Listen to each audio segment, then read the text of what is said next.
আর তারা সমবয়সী, দুজনের বয়সী 10-12 বছরের মধ্যে। ওই ছেলেটি তার বন্ধু এবং তারা একই সাথে একটি দাওয়াত খায়, একটি আকিকার অনুষ্ঠানে দাওয়াতে ছিল। সেখান থেকে আসার পথে এই দুইজনই হচ্ছে মোবাইলে ভিডিও গেমস খেলে। তো যে ছেলেটি মারা গেছে তার একটি ফোন আছে, তার বাবা তাকে একটি দামি ফোন কিনে দিয়েছিল, স্মার্টফোন।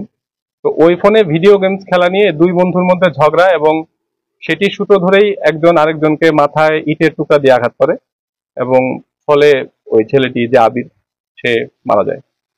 পরে আমরা রাত্রে আনুমানিক 3টা থেকে 4টা এই সময়ের মধ্যে আসামিকে গ্রেপ্তার করি। মোবাইলটাও তার কাছ থেকে পাওয়া গেছে এবং উনিও স্বীকার করেছেন।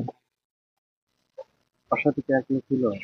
না, এখন পর্যন্ত আমাদের যে তদন্ত, সেখানে আমরা এখন পর্যন্ত অন্য কারো পাচ্ছি না। বাট আসলে তদন্ত এখনো চলমান আছে, যেহেতু মাত্র 12 ঘন্টা 16 ঘন্টা পার হয়েছে। আমরা এখনো আমাদের তদন্ত চলমান রেখেছি, যদি কেউ থাকে অবশ্যই পাওয়া যাবে। তবে আমাদের এখন পর্যন্ত প্রাথমিক যে তদন্তে যেটা আমরা পাচ্ছি, যে অন্য কেউ ছিল না, ও একাই ছিল।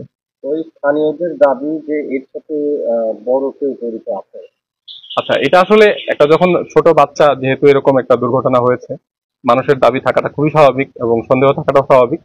আমরা আসলে এখন পর্যন্ত যা পাচ্ছি সেটা আপনাদেরকে জানালাম, বাট তদন্ত এখনো চলমান আছে। যদি কেউ থাকে অবশ্যই বের করা হবে। তবে আমাদের এখন পর্যন্ত মানে প্রাথমিক যে আমরা তদন্ত যা পাচ্ছি, অন্য কেউ ছিল না। এটা দুইটা বন্ধুর মধ্যে এই ভিডিও গেমস খেলা, ওরা ফ্রি ফায়ার খেলে, মোবাইলে ফ্রি ফায়ার খেলতো দুইজনই।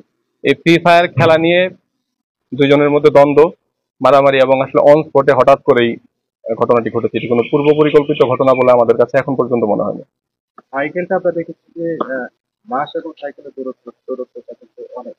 আসলে সেটা কি টেনে নিয়ে গেছিল না? না, না, না। যে ছেলেটাকে আমরা অ্যারেস্ট করেছি, ওর বক্তব্য অনুযায়ী যেখানে বডিটা ছিল ঘটনা ওখানেই, সাইকেলটা দূরেই ছিল, সাইকেলটা ওটা দূরেই রেখেছিল। আমার মনে হয় যে তদন্তের স্বার্থে আসলে আমরা আর ডিটেলস আপনাদেরকে না বলে, যেহেতু খুবই অল্প সময় পার হয়েছে এবং আমরা এখনো মানে অনুসন্ধান চালাচ্ছি, আমাদের তদন্ত থেমে নেই। আমার মনে হয় আর ডিটেলসে না যাওয়াটা বেটার। আরেকটা বিষয় স্যার আপনাকে যে স্পটে স্পটে কিন্তু আপনারা দেখেছি বিভিন্ন নতুন অসামাজিক কার্যকলাপ যাতে বন্ধ এই একটা মানে অপরাধ করা একটা অভয়ারণ্য তৈরির মতো একটা জায়গা। আচ্ছা, আসলে সেটা দিয়ে আসলে আপনার এখন বিষয়টা হচ্ছে কি, আমরা তো ধরেন যে পুলিশিং এর আমাদের যে কার্যক্রম, এটা তো আসলে একটি চলমান প্রক্রিয়া। তো এরকম আমরা কিন্তু নিয়মিত ভাবেই বিভিন্ন জায়গায় অভিযান চালাই, ওই জায়গাও তার বাইরে না। বিভিন্ন জায়গায় অভিযান করা হয় এবং যারা যারা অসামাজিক কিংবা কোনো অপকর্মে জড়িত, আমরা কিন্তু তাদেরকে নিয়মিত ভাবেই অ্যারেস্ট করতেছি এবং কোর্টে পাঠাচ্ছি। তো এরকম ঘটনা, আহ গতকালকে যে ঘটনা ঘটেছে এটি অত্যন্ত দুঃখজনক। কালকে বৃষ্টি ছিল এবং বৃষ্টির মধ্যে ওই সময়টাতেই ঘটনাটা ঘটে।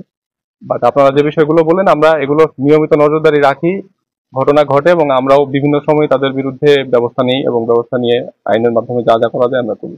ওই জায়গাটা অরক্ষিত বিভিন্ন ধরনের অপরাধ সংঘটিত হয় সেই ক্ষেত্রে যার জায়গা এখানে পাহারা বা এই যে পাথর গুলো আছে সেগুলা আচ্ছা, এটা আমরা আসলে ইতিমধ্যে ওনার সাথে যোগাযোগ করেছিলাম, ওনাকেও আমরা বলেছি, উনি বলেছেন যে দ্রুত এটা